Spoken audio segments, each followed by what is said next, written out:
Basic concepts of macro economics. Domestic territory. Domestic territory को economic territory भी बोलेंगे। Domestic territory is a very important concept in national income accounting. तो domestic territory का मतलब क्या है? एक तरीके से हमारी इंडिया की टेरिटरी, जहां पर हम ऑपरेट कर रहे हैं, जिसके लिए हम नेशनल इनकम या कोई भी चीज वर्कआउट करेंगे, दैट इज डोमेस्टिक टेरिटरी।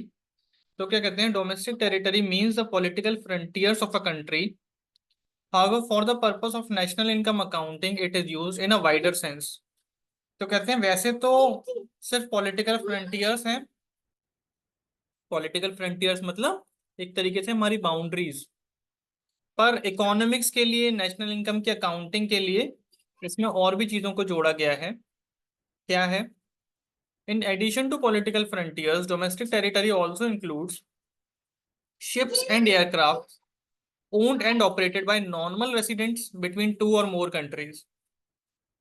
तो नॉर्मल रेसिडेंट यानी कि इंडिया के रेसिडेंट जो कि शिप और एयरक्राफ्ट को ओन कर रहे हैं, ऑपरेट कर रहे हैं बिटवीन टू और more countries. For example, planes operated by Air India between Russia and Japan are part of the domestic territory. Similarly, planes operated by Singapore Airways between India and Japan are part of domestic territory of Singapore. क्योंकि ये India, oh sorry, Singapore Airways operate कर रहा है तो वो Singapore की territory में चले जाएंगे। जो इंडियन ऑपरेट कर रही है यानी कि एयर इंडिया ऑपरेट कर रही है, वो इंडिया की टेरिटरी में आ जाएंगे। समझ में आ रहा है?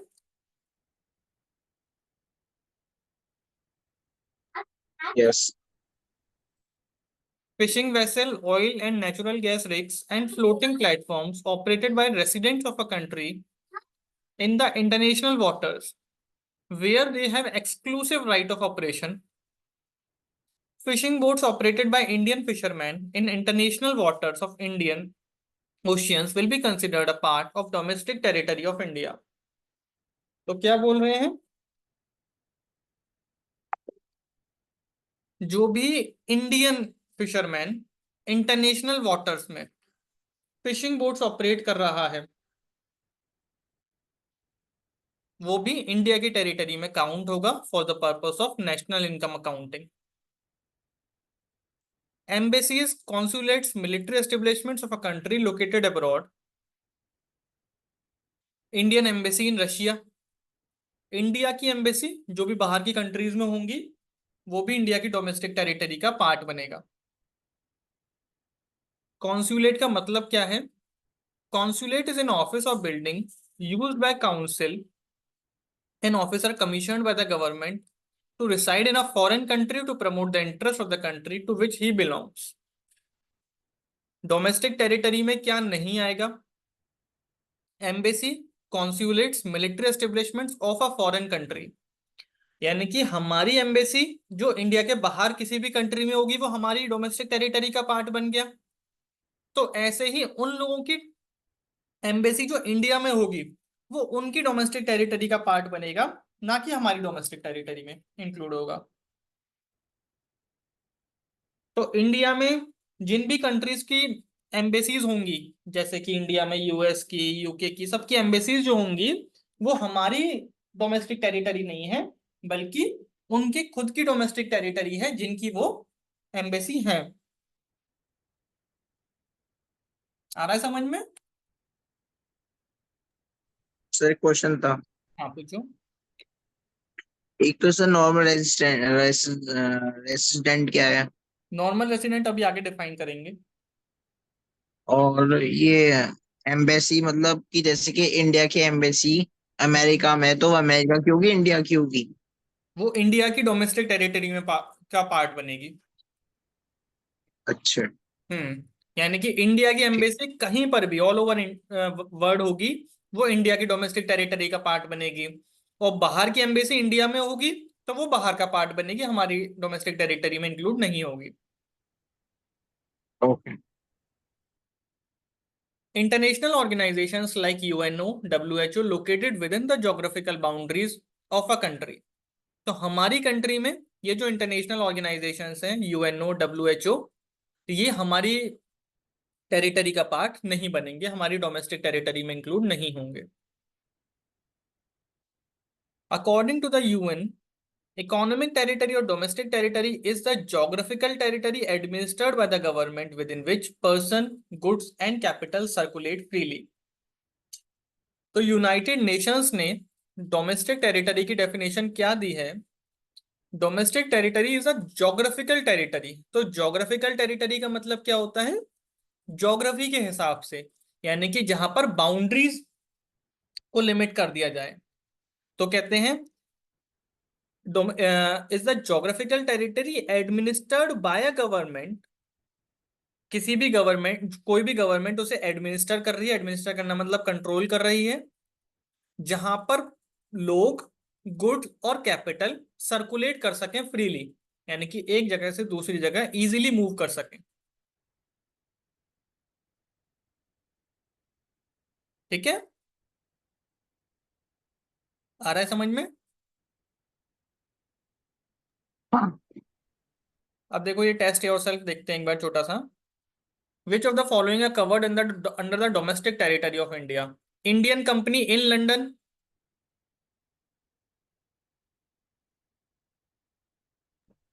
बताओ। ये तो नहीं होगी sir. Microsoft office in India, ये होगी। Company in India owned by a Japanese.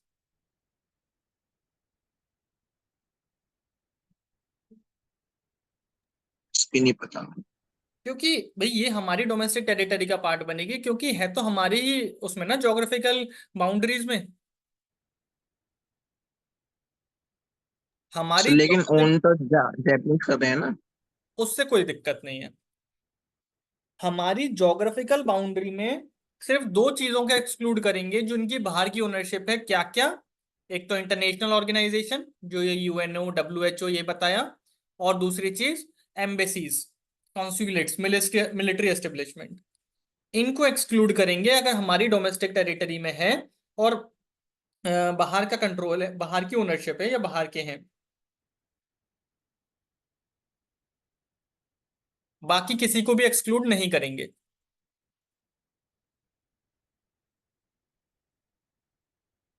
आया समझ में? यस। नॉर्मल रेसिडेंट क्या है? Normal resident of a country refers to an individual or an institution who ordinarily resides in the country and whose center of economic interest also lies in that country। तो क्या कहते हैं?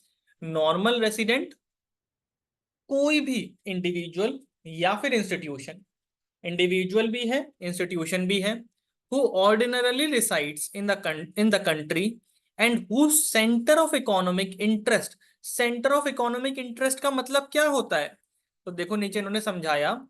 Centre of economic interest implies residents lives or is located within the domestic territory and resident carries out basic economic activities।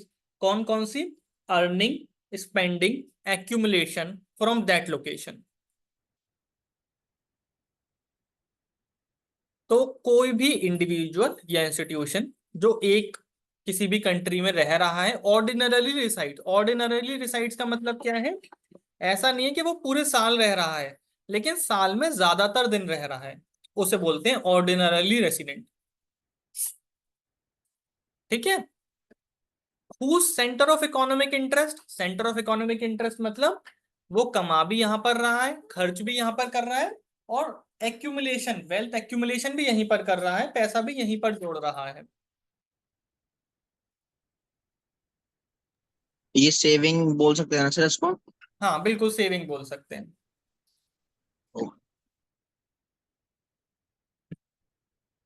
क्या क्या include नहीं किया जाएगा बेटा, क्या कर?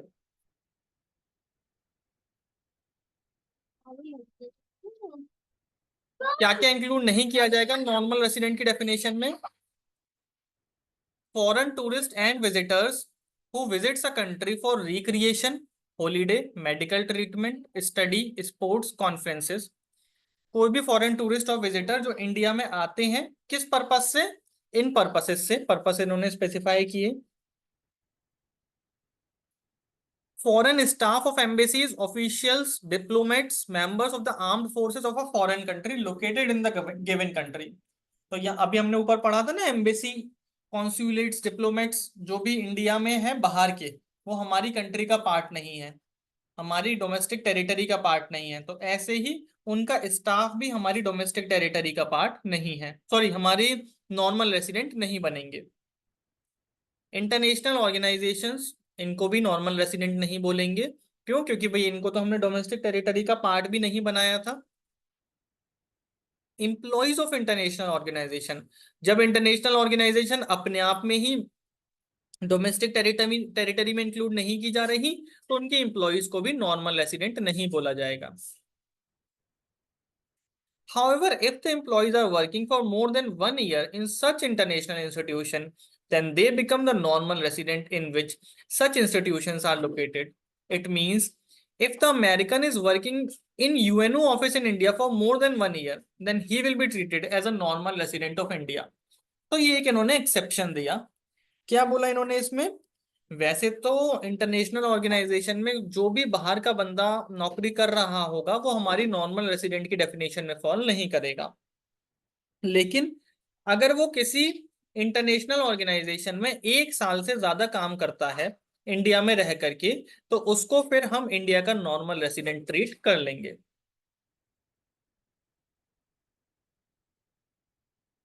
Crew members of foreign vessel, commercial traveler, seasonal workers provided their stay is less than 1 year। तो ये नॉर्मल रेसिडेंट कब नहीं बनेंगे? जब इनका स्टे 1 साल से कम होगा। कौन कौन? Crew member of foreign vessels, commercial travellers, seasonal workers. Border workers who live near the international border and cross the border on a regular basis to work in the other country, they are treated as normal residents of the country where they live and not where they work। तो इनको normal resident वहां का माना जाता है जहां पर वो रहते हैं, ना कि जहां पर वो काम करते हैं। अब देखो इसमें नॉर्मल रेसिडेंट आइडेंटिफाई करते हैं। Indian officials working in the Indian embassy in USA, बताओ।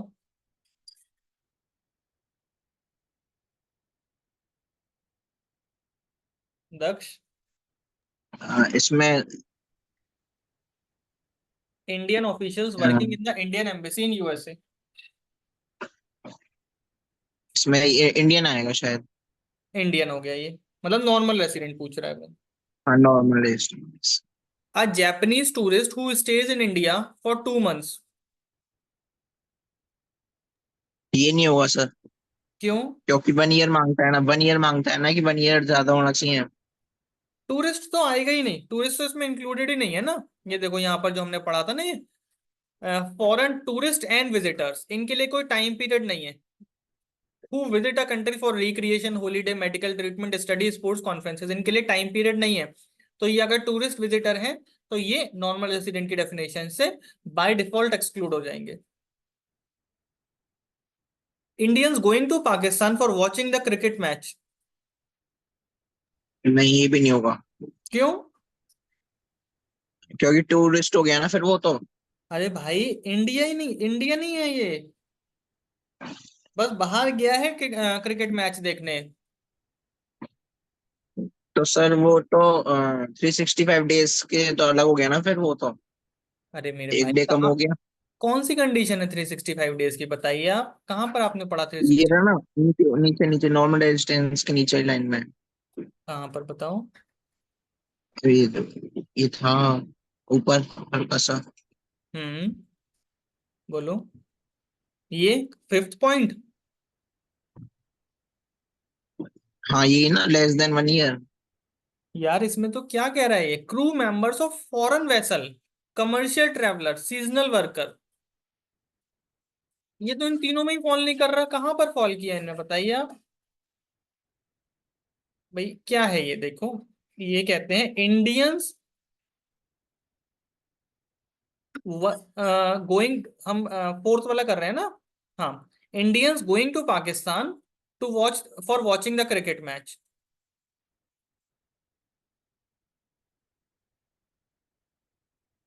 नॉर्मल डिस्टेंस में आएगा फिर। Hmm. Indians working in the UNO office located in America for less than 1 year. ये भी नॉर्मल डिस्टेंस होगा क्योंकि वो 1 साल से कम है ना, तो फिर। आप समझ ही नहीं पा रहे अभी। ये 1 साल से कम या ज्यादा वाली कंडीशन इंडियंस पर एप्लीकेबल नहीं है। इंडियन है तो नॉर्मल रेसिडेंट है। अच्छा, ओके। बाहर वाला इंडिया में आएगा और फिर वो यूएनओ या जिस भी इंटरनेशनल ऑर्गेनाइजेशन में काम करेगा तो उसके ऊपर 1 साल वाली कंडीशन लगेगी। अच्छा, मतलब इंडियन जो होगा तो वो इंडिया का नॉर्मल रेजिडेंस तो होगा ही होगा। बिल्कुल। रेसिडेंट। वो तो नॉर्मल रेसिडेंट है ही। ओके।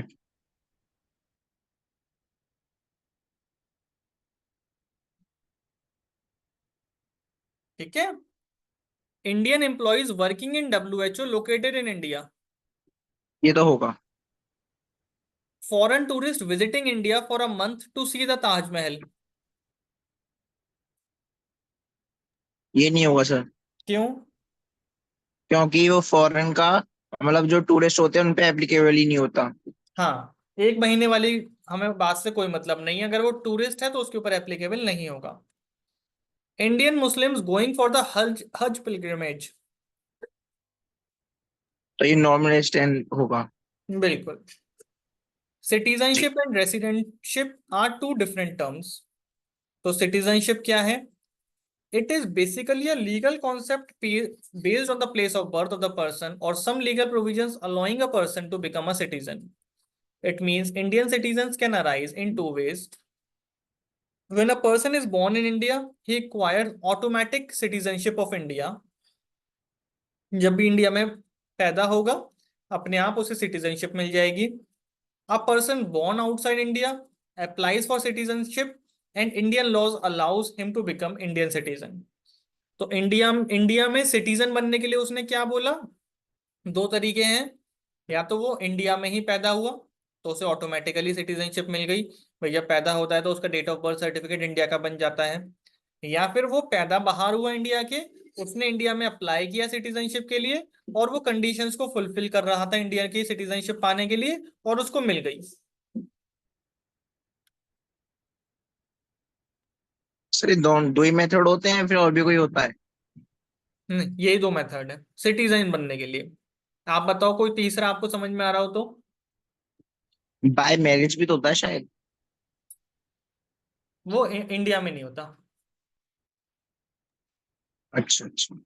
वो बाहर होता है बाहर। इंडिया की सिटीजनशिप की इतनी वैल्यू नहीं कि लोग यहाँ पे शादी करें आके। Residentship, it is an economic concept based on the basic economic activities performed by a person. An individual is a normal resident of a country if he ordinarily resides in the country for a period more than 1 year and his center of economic interest lies in that country. तो क्या कह रहे हैं? रेसिडेंटशिप क्या है? Economic concept. Economic concept का मतलब क्या होता है? जहां पर उसे पैसे से लिंक कर देंगे। इकोनॉमिक्स से लिंक कर देंगे। यानी कि कोई भी पर्सन, कोई भी इंडिविजुअल जो कि किसी कंट्री में 1 साल से ज्यादा रह रहा है और उसका सेंटर ऑफ इकोनॉमिक इंटरेस्ट उस कंट्री में है। सेंटर ऑफ इकोनॉमिक इंटरेस्ट क्या पढ़ा था अभी हमने? कि वो सैलरी भी, जॉब भी वहीं करेगा, सेविंग भी वहीं करेगा, और स्पेंड भी वहीं करेगा मनी हाँ। अपना। हाँ, रहता भी वही है डोमेस्टिक टेरिटरी में, खर्च कमाता भी वही है, खर्च भी वही करता है और एक्यूमुलेशन या सेविंग्स भी वहीं पर करता है।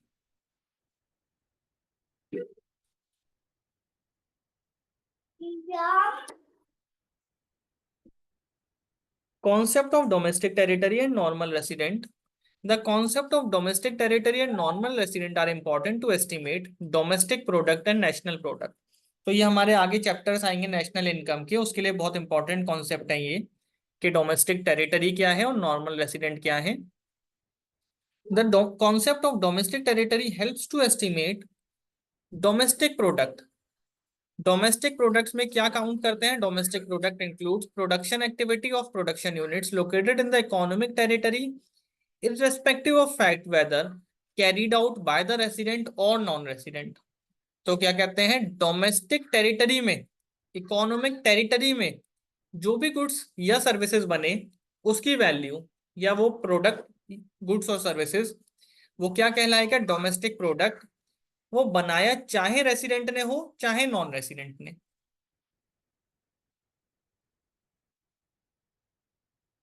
आ रहा है समझ में? The money value of domestic product is termed as domestic income. The concept of normal resident helps to estimate national product. National product includes production activities of normal resident, irrespective of fact whether performed within the economic territory or outside it. The money value of national product is termed as national income.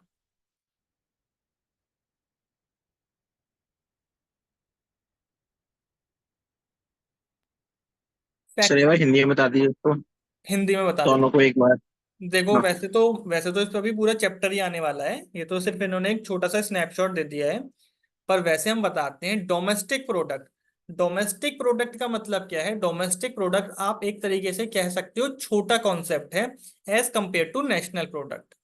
Domestic product का मतलब economic territory में जो भी लोग रह रहे हैं, चाहे वो रेसिडेंट हो या वो नॉन रेसिडेंट हो, उनके द्वारा बनाए गए प्रोडक्ट्स या सर्विस, गुड्स या सर्विसेज कहलाएंगे डोमेस्टिक प्रोडक्ट। उनकी जब वैल्यूएशन करेंगे उन गुड्स और सर्विसेज की, उस डोमेस्टिक प्रोडक्ट की जब वैल्यूएशन करेंगे, तो उसको कहेंगे डोमेस्टिक इनकम। यहां पर जो बेस है वो है इकोनॉमिक टेरिटरी। इकोनॉमिक टेरिटरी के अंदर कोई भी रह रहा हो, चाहे वो रेसिडेंट हो या नॉन रेसिडेंट हो। अब हम इससे बड़े कॉन्सेप्ट की तरफ मूव करेंगे, तो वो कहलाएगा नेशनल प्रोडक्ट। तो नेशनल प्रोडक्ट का मतलब क्या है? National product include production activity of normal resident. Normal resident कौन पढ़ा था अभी हमने?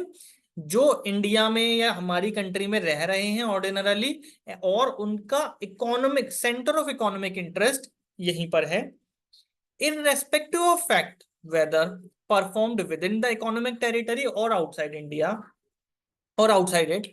तो जैसे कि मान लो यहाँ का इंडिया का कोई बंदा बाहर जाकर के ऑपरेट कर रहा है, बाहर जाकर के कोई प्रोडक्ट बना रहा है, और वो अभी भी इंडिया की नॉर्मल रेसिडेंट की डेफिनेशन को फुलफिल कर रहा है, तो वो जो प्रोडक्ट बाहर जाकर के बनाएगा वो हमारी नेशनल इनकम में काउंट हो जाएगा, हमारे नेशनल प्रोडक्ट में काउंट हो जाएगा।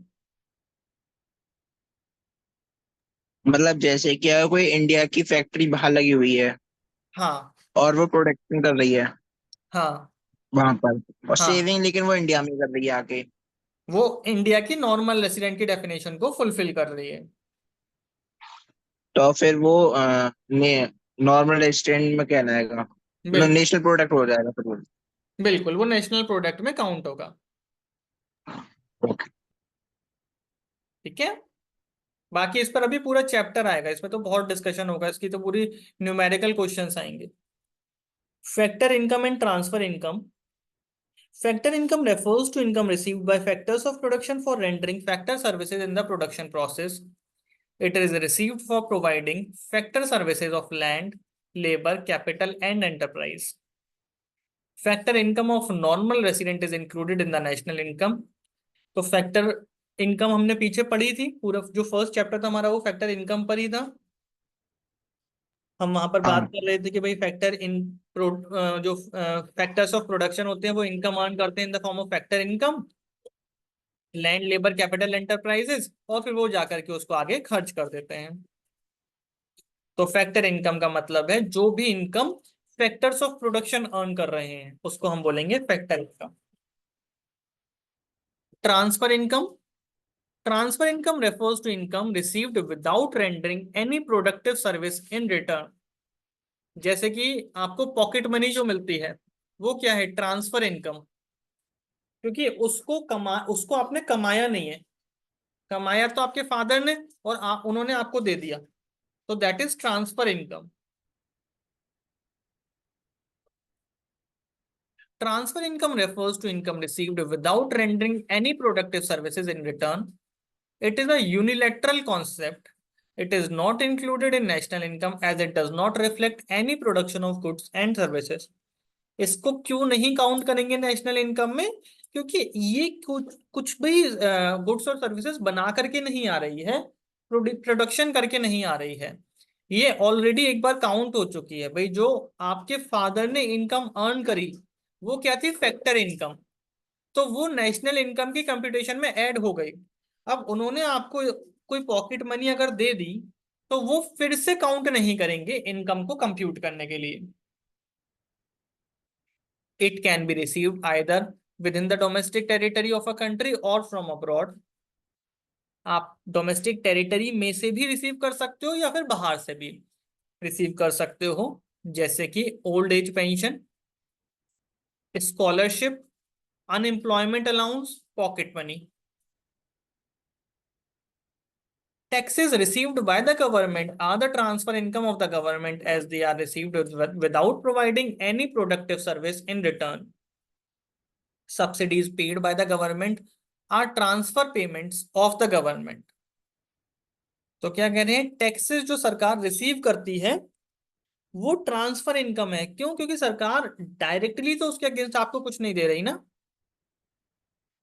ऐसे ही जो सरकार आपको सब्सिडी दे रही है वो ट्रांसफर पेमेंट है, क्योंकि उसके बदले में आप सरकार को कुछ नहीं दे रहे। अभी ये current transfer versus capital transfer पहले छोड़ के इसका इन दोनों का डिफरेंस पढ़ते हैं, फैक्टर इनकम, ट्रांसफर इनकम का। फैक्टर इनकम क्या है? It refers to income received by factors of production for rendering factor services. Transfer income, it refers to income received without rendering any productive services. Nature, factor income national income as well as domestic income दोनों में count होगी। Transfer income किसी में भी count नहीं होगी। Concept, factor income क्या है? अर्निंग कॉन्सेप्ट है। ट्रांसफर इनकम क्या है? रिसीट कॉन्सेप्ट है। रिसीट कॉन्सेप्ट मतलब आपको मिल रही है, आप कमा नहीं रहे हो। फैक्टर इनकम का रिसिपिएंट कौन है? It is received by factors of production. और transfer income it is generally received by household and government. Example, rent, wages, interest, profit. Transfer income के example, scholarship, old age pension, unemployment allowance. Sir इसका example parental property भी होगा? बिल्कुल, parental property भी होगा।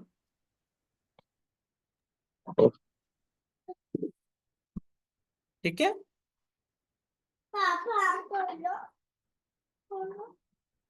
Current transfer versus capital transfer. Current transfer are made out of income whereas capital transfer are made out of wealth. भाई capital जो हमारा इकट्ठा हुआ हुआ पैसा है वो क्या है? Capital transfer. और करेंट ट्रांसफर हमारी जो करेंट इनकम है, हमारी जो सेविंग्स है। Current transfers are generally regular in nature whereas capital transfers are irregular. क्योंकि कैपिटल ट्रांसफर आप कभी कभी करते हो, क्योंकि ये आप अपनी वेल्थ में से कर रहे हो, पीछे जो पैसा जोड़ रखा है, सेविंग कर रखी है, उसमें से कर रहे हो। Current transfers are meant for consumption purpose, whereas capital transfers are meant for capital formation. तो भाई जब आप महीने में सैलरी कमा रहे हो उसमें से जो खर्चे कर रहे हो वो क्या है? Current transfer. और कैपिटल ट्रांसफर आपने पैसा इकट्ठा कर रखा है, सेविंग्स कर रखी हैं, अब आप उससे जाकर के कोई प्रॉपर्टी खरीदने लगो तो वो क्या है? Capital formation, capital transfer.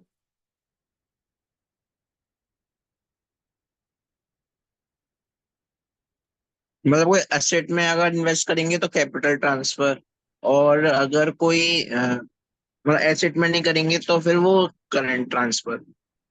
नहीं, आप ऐसे नहीं कह सकते। आप ये देखोगे कि असेट खरीदने के लिए आप पैसा कहाँ से ला रहे हो।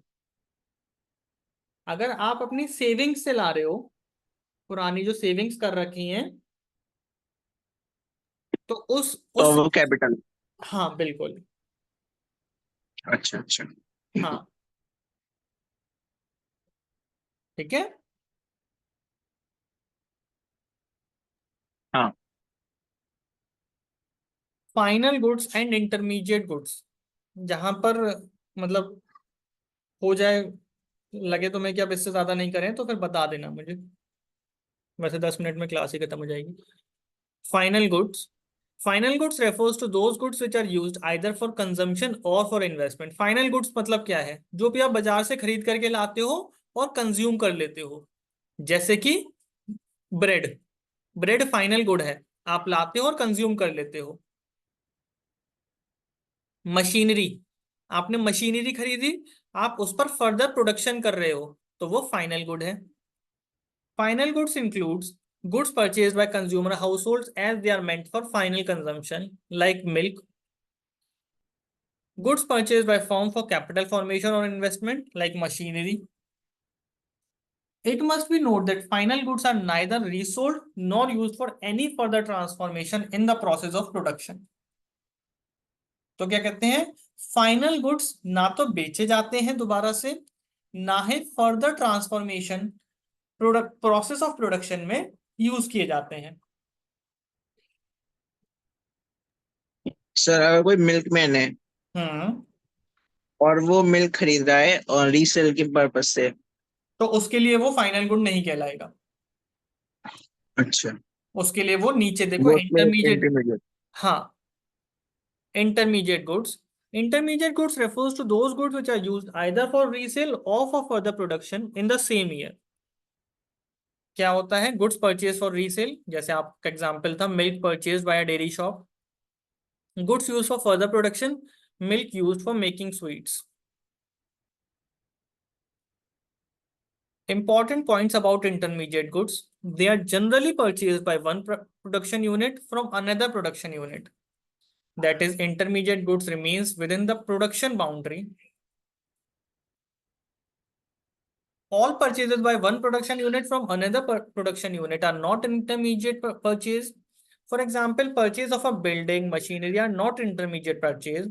अभी ऊपर पढ़ा ना हमने, मशीनरी, बिल्डिंग, ये किस में आएंगे? फाइनल में, as their value is not included in the value of final goods. In fact, such purchases are termed as final product as they are purchased for investments.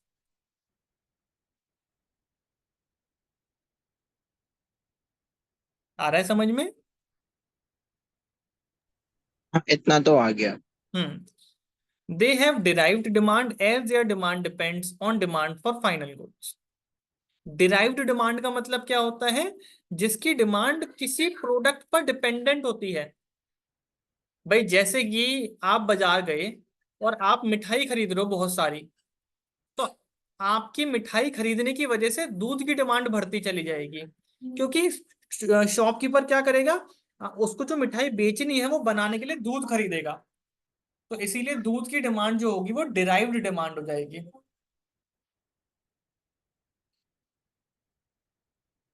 Derived मतलब ये होगा कि मतलब किसी चीज को खरीदने से कि जिस चीज की डिमांड बढ़ रही है।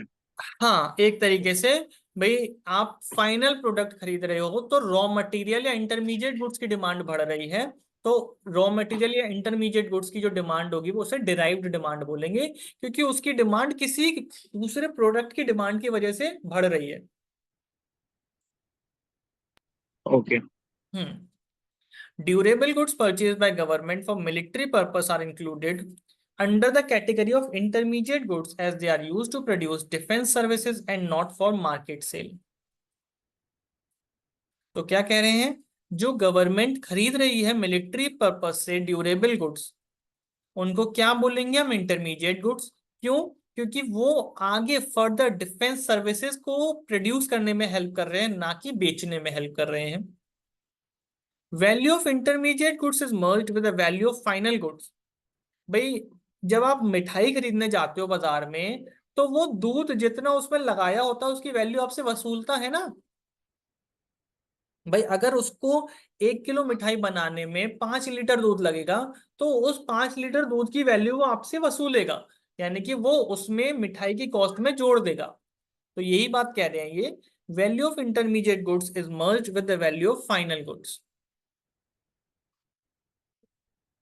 For instance, suppose a miller तो buys wheat worth rupees 700 and converts it into flour worth 1000. Now the value of flour includes the value of wheat.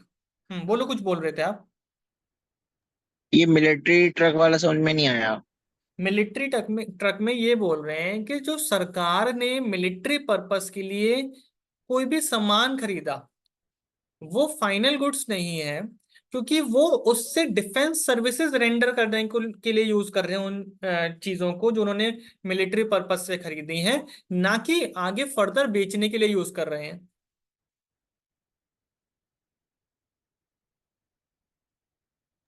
तो फिर तो फाइनल कोड होना चाहिए ना।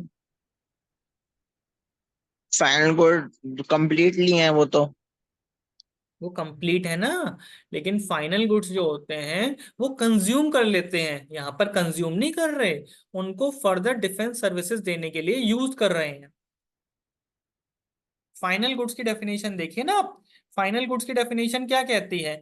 Goods purchase by consumer household as they are meant for final consumption, यानी कि उन्होंने consume कर लिया। या फिर goods purchase by firm for capital formation और इन्वेस्टमेंट। भाई सरकार ने जो मिलिट्री के लिए सामान खरीदा, प्रिक्योरमेंट किया, वो ना तो वो कंज्यूम कर रही है खुद सरकार, ना ही वो उसको एज इन्वेस्टमेंट मान रही है। तो वो क्या कहलाएगा? इंटरमीडिएट गुड्स कहलाएगा। अच्छा, मतलब सरकार लेके मिलिट्री ऑफिसर को दे रही है, मिलिट्री इसकी वजह से ऑफिसर वो। को नहीं दे रही। आप एक तरीके से कह सकते हो कि जो डिफेंस सर्विसेज दे रही है ना, देश की हाँ, सिक्योरिटी ये सब करना, इसमें उसको यूज कर रही है। कंज्यूम ही तो कर रहे हैं फिर एक तरीके से फिर तो। नहीं, कंज्यूम करने, जब आप कंज्यूम कर लेते हो ना कोई चीज, तो उसका कोई एंड रिजल्ट नहीं निकलता, मतलब उससे फिर कोई और प्रोडक्ट नहीं निकलता। यहाँ पर वो कंज्यूम नहीं कर रहे, यहाँ पर वो उसे आगे डिफेंस सर्विसेज देने के लिए यूज कर रहे हैं।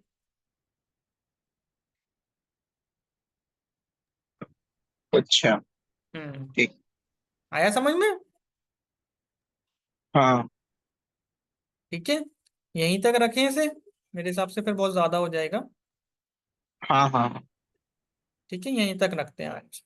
इसमें इसको पढ़ लेना, कोई प्रॉब्लम आए तो पूछ लेना। Okay, thank you sir. चलो, okay, bye, good night. Good night.